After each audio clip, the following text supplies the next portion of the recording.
Up next, a game that caught me off guard: Colorado and Arizona. Colorado rolls 34-7.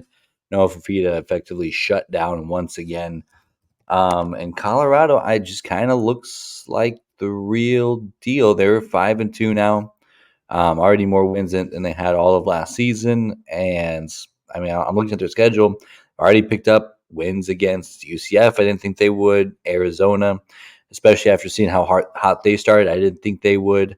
And they're going to have an interesting stretch down the road. But no game seems so unwinnable for them that you can chalk it up. But no game, seems like an easy win. Kansas probably would have been the de facto there, but now Kansas is starting to breathe some life in.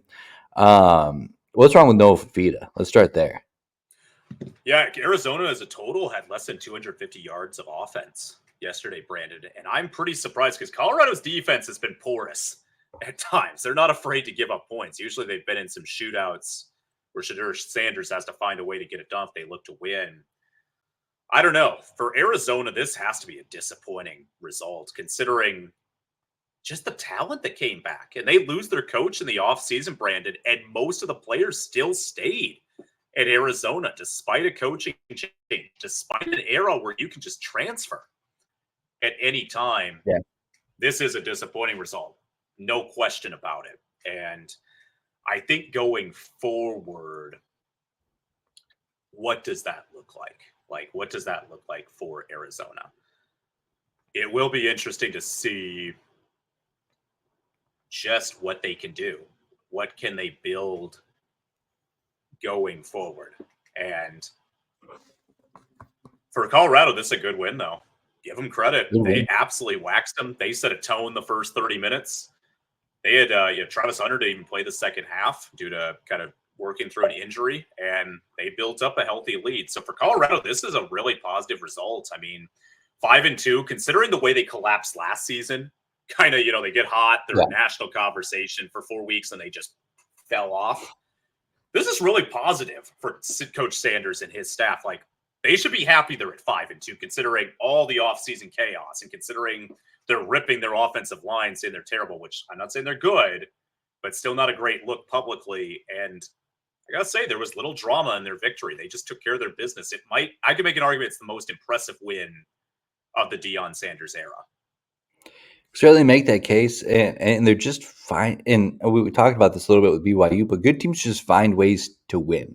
whether it's holding off a late surge from North Dakota State, or getting into kind of a slower rock fight with Colorado State, or a shootout where you have to hit a Hail Mary passes, time expires against Baylor, or games where you jump ahead and stay ahead like UCF and Arizona. And I mean, you have a tough loss against Kansas State.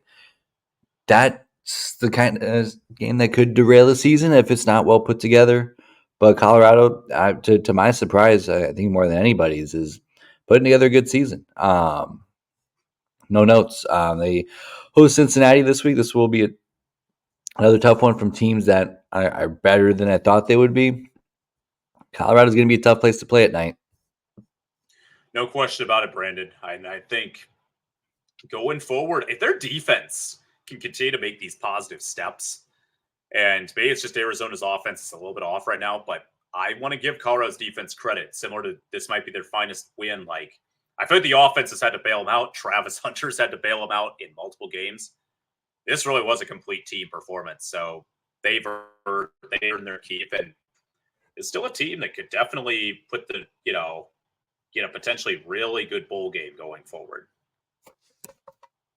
And potentially, I mean, they're 5-2. One of those losses is out of conference.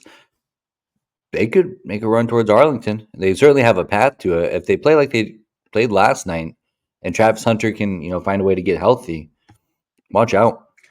Watch Well, I'm out! looking at their schedule, Brandon. I mean, or Cincinnati, Texas versus Cincinnati, at Texas Tech versus Utah, at Kansas versus Oklahoma State. That Cincinnati game's a really interesting one next week. That's a late night game. Cincinnati is a team that is really, you and I just kind of sung their praises of kind of how much they've kind of battled back. That one feels like I don't know how that one's going to play out. I really don't. That probably will be my lowest confidence game of the week if I have to guess, because I think both teams are playing quality football right now.